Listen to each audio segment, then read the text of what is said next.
It's official. I'm making the switch back to the iPhone 10. What is going on, everyone? It is Mark here with another video, and today I'm going to explain to you why I went from the iPhone XS Max, 10s Max, whatever you want to call it, back to the iPhone 10, the original last year's model. Let me go into a little bit more detail. First off, the iPhone XS Max is an amazing phone. It's got a beautiful display. It's got a beautiful build quality, top notch, iOS 12, top notch.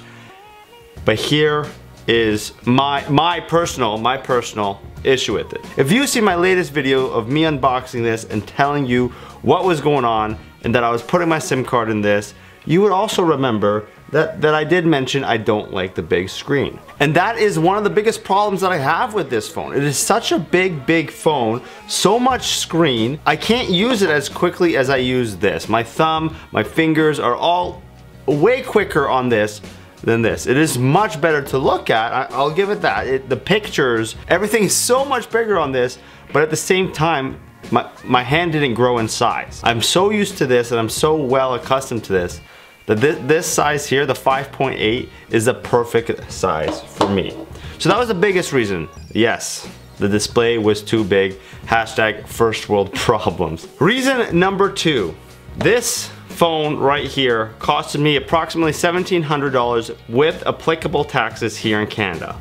What do I do for a living? I am in heavy civil construction.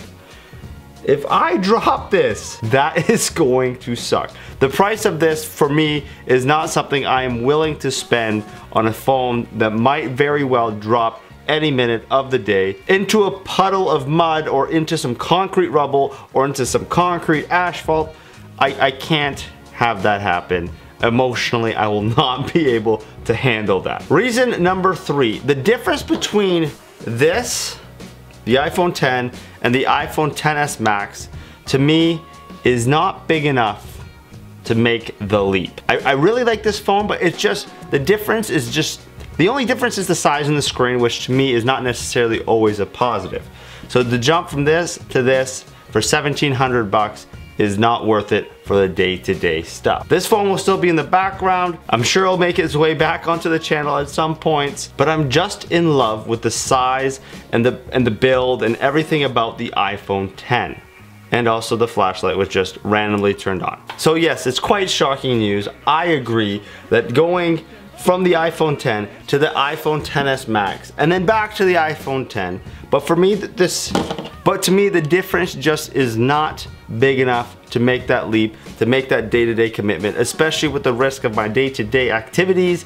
It just simply, it's not worth it. I hope my explanation makes sense. If not, it's a little bit of a rant about how big the screen is and I don't like big screen phones, but nonetheless, that is my opinion. I hope you guys liked that video. Let me know your opinion. Do you think the jump between the iPhone 10 and the iPhone XS Max is worth it? My opinion, for me, probably not. I mean, if you're a huge fan of the big phones, then yeah, for sure. Anyways, I hope you liked that video. If you did, please hit that like, share, and subscribe button down below. For additional brownie points, please follow me on all of my social media. Links can be found down in the description, but for now, thank you, and I will see you on the next one.